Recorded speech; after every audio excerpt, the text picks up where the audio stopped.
Hi and welcome to Bite-Sized Bat Reps, where we bring you great battle reports without taking up a great deal of your time. Alright, so I finally had a chance to play a game again, and since it's been kind of forever since I did one of these videos, even though some of the pictures are a bit blurry and it's not the most full report, I thought, what the heck, I'd throw it together and get it uploaded. And the other cool thing is that this is the kind of video debut of my Ottoman skirmish force from the European provinces.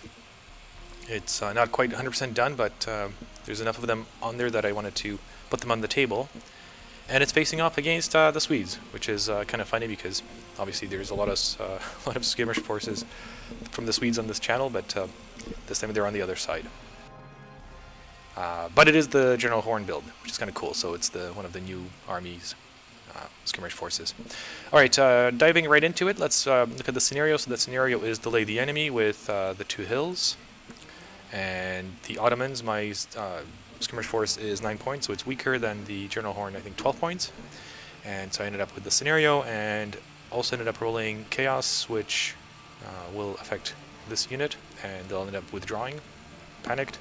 And I think I ended up taking away one command point from General Horn himself. Here you have the deployment, so for my side, I put some, especially with bows on the hill, just to hold it, and I figure they can easily escape if kind of a lot of forces come down on them, but I have something protecting this hill. The Sigbani infantry just plops down on this hill, and they actually lost their order thanks to robbers, but I'll just give them a defend order and they'll sit there and kind of hold that hill. That's basically all they're good for. I put all of my heavy-hitting cavalry on the right flank. It's open, there's lots of space, and I basically want to counter whatever attacks come from the Swedes and then countercharge. That's initially a little bit of flanking force especially with bows, and then I have another fairly decent unit here with the elite Beshley with spears. And then I also sent, 2 bases of Delhi into a flanking maneuver, which seems to be kind of the go-to tactic with Delhi, so I thought I'd check out how that actually plays out. On my opponent's side, he deployed his kind of firing battery in the center to command this whole central area. Then you have that's dragoons that are supposed to kind of take the hill. They still have horse guards, as you can see, so the idea is for them to take the hill and then get back on their horses and then maybe get off the board. Then you've got some rapiers, and 3 bases of the Adelsfana just hanging out in the back to maybe sneak through or do something useful once the fighting starts.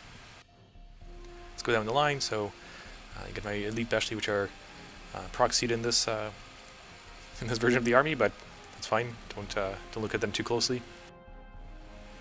And a bit of a blurry shot of my hill guarding Beshley with bows.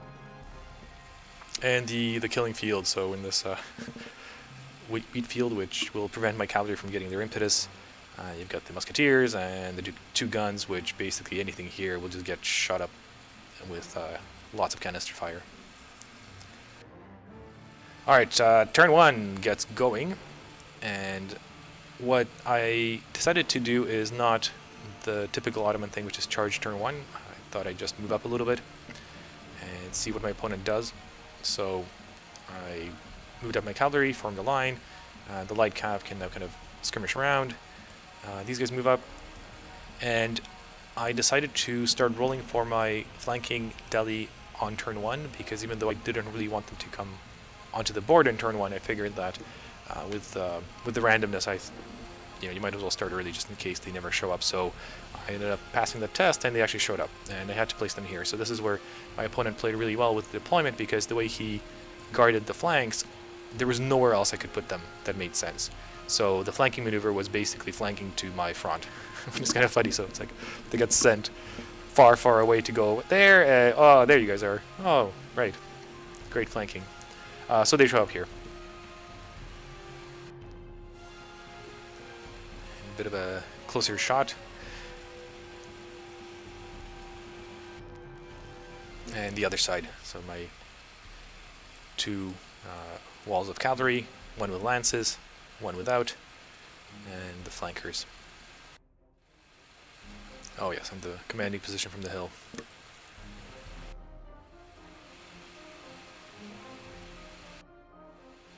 Turn 2 is where I kind of get bored of hanging back. And I mean, the scenario is for the Swedes to break through my lines, but with the Ottomans, what the heck, I just thought I'd charge. And even though this is really risky because I am running into this canister fire killing zone, I thought, well, I have a commander here with an extra command point.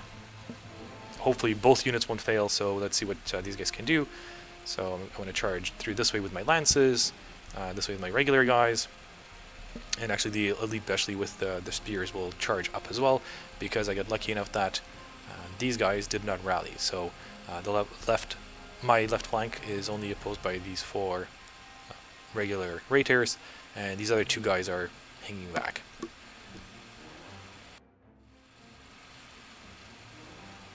And you can see that the Delhi are just sitting here and can't really do much because I was too far to give them an order, and they were too far to get a free order at the time. So with their move order, they just moved up to keep pace with the charging Bechley, because I figured they'll help eventually for sure.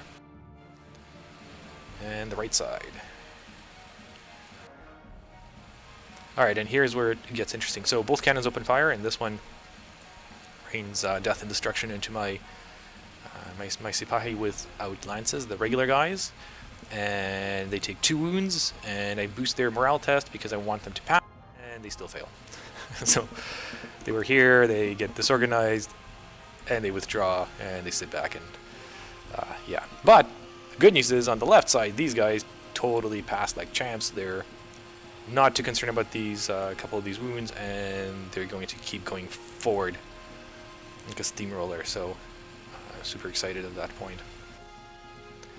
We close ranks, and yeah, on this side you've got my 4 bases of the Lee Bechley. You got the Lance Sipahi here, and these guys are just sitting on the hill shooting their bows.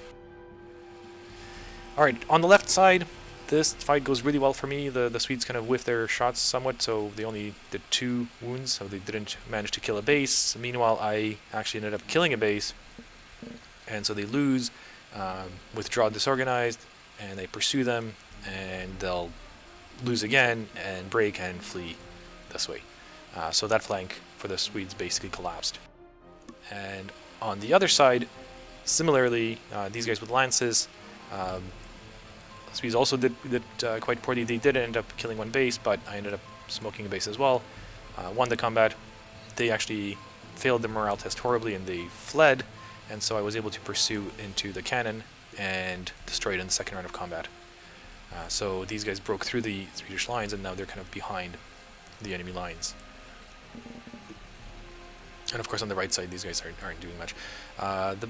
Except for the Bechley with the bows, they put some fire into these raiders and caused some wounds. And these Bechley with the bows, from the hill, I guess they had some good positions and were in close range now. So the Dragoons did nothing, and I got really lucky, ended up killing a base, which made them test and actually get disorganized. So these guys are now disorganized. So end of turn 2 is looking really badly for the Swedish side. The left side broken through, middle broken through, stopped on the right, and there you have it.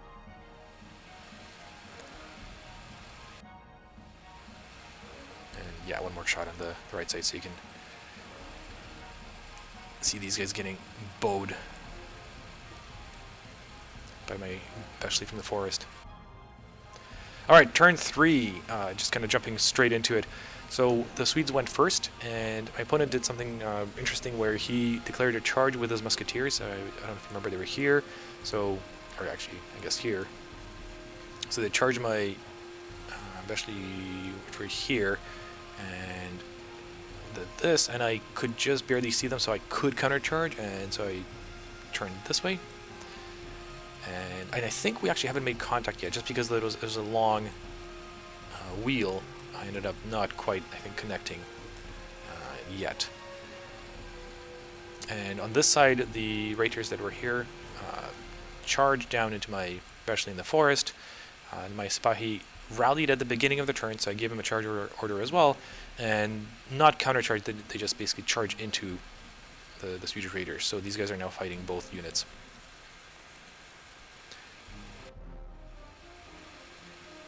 It's a better shot of that, I guess.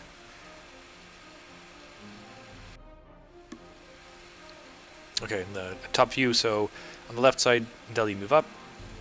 They couldn't charge anything, I couldn't give them an order, so they do nothing. These guys don't have an order, so they just mill about. And the Beshley and the Hill are the ones who got the order, and I figured I've got this infantry block that is disorganized right in front of me. These guys are actually pretty good in fighting, so what the heck, I'll charge down. It's easy pickings, right? What could go wrong?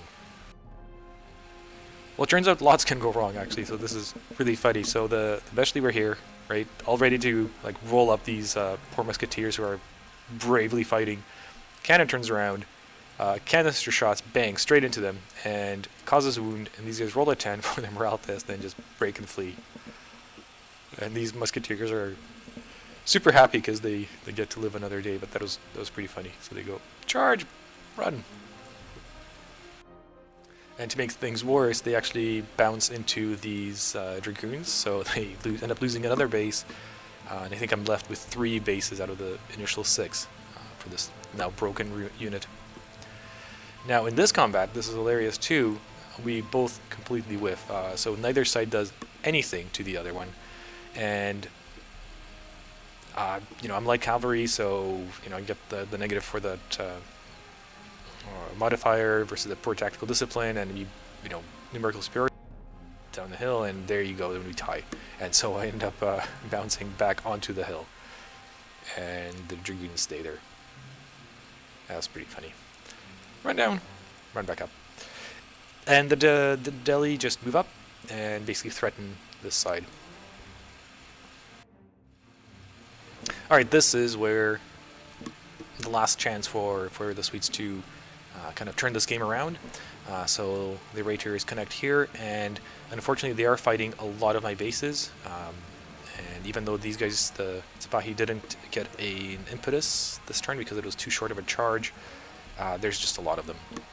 And after said and done, I ended up taking away a base, lost a base, but because of the numbers, the Swedes lose and they withdraw.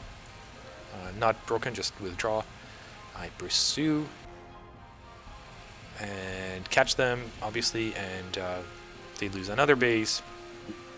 And again, it's they just flee now, so they're done. They're off the table. And so you've got my Sipahi who took a couple of wounds, no bases lost. Ashley, who ended up losing 2 bases in total, but they're in good order and just hanging out here. And that's the end of the turn, and we ended up calling the game because at this point the scenario is delay the enemy, so the Swedes are supposed to kind of break through my lines, but the only fighting units left are disorganized Reiterstier, some musketeers, disorganized dragoons, and a gun, and there's basically no way for them to kind of pull it off. So even though it's turn 3, we thought that was that. So the outcome is obviously an Ottoman victory. Alright, a couple of quick thoughts about the game. So one is I really had a good time playing with the newly painted skirmish force. I love what these guys look like when they're painted. They're so just colorful. It's a bit of work to get all of the layers together, but I think that it's worth it once you kind of feel this army. So that was... And in terms of actually playing as the Ottomans, there's 2 things. So one is the Beshley are actually super good. It's one of those units that maybe is underestimated. I don't know, depending how much you've played against the Ottomans, but bowfire can be very effective, and Beshley with spears can hit reasonably hard with on a charge. And because they're light cavalry, they can kind of dance around and threaten lots of flanks. So I really like how these guys play. Sipahi can, if they get lucky, they can steamroll, but they can also break reasonably easily, so you can kind of watch that. But overall, the army plays really well. I think it's definitely fun. So I look forward to getting it on the table again. And that's everything. Hope you enjoyed it.